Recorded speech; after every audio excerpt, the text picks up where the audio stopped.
গাজায় ইসরায়েলের গণহত্যা নিয়ে বিজেপি সরকারের অবস্থানের তুমুল সমালোচনা করেছেন কংগ্রেস নেত্রী সোনিয়া গান্ধী।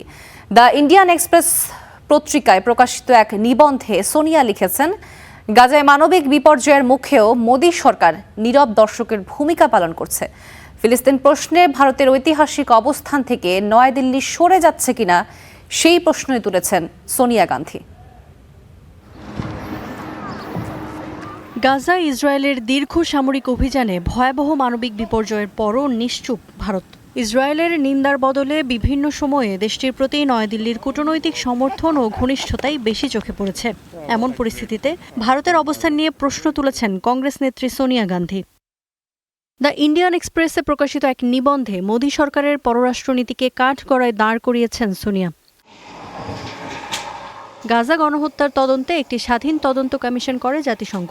এই কমিশনের প্রধান ছিলেন ভারতের সাবেক প্রধান বিচারপতি এস মুরলীধর।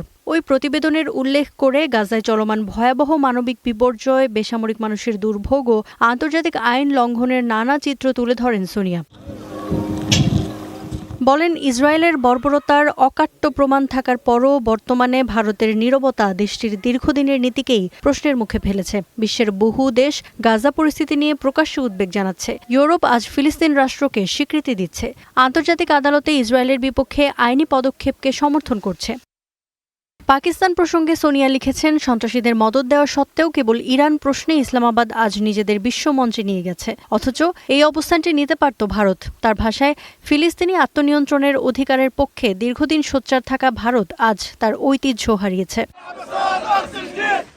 গাজায় নিহত শিশুদের প্রসঙ্গ টেনে সোনিয়া লিখেছেন, মানবিক বিপর্যয়ের এই ঘটনাগুলো সম্পর্কে ভারতীয় জনগণের জানার অধিকার আছে, কিন্তু সরকার এ বিষয়ে নীরব। ভারতের ঐতিহাসিক ও নৈতিক অবস্থানের সঙ্গে সামঞ্জস্য রেখে ফিলিস্তিনি জনগণের অধিকারের পক্ষে আরও স্পষ্ট ও সক্রিয় ভূমিকা নিতে মোদী সরকারের প্রতি আহ্বান জানান কংগ্রেস নেত্রী সোনিয়া গান্ধী। ইফাতিরা, স্টার নিউজ।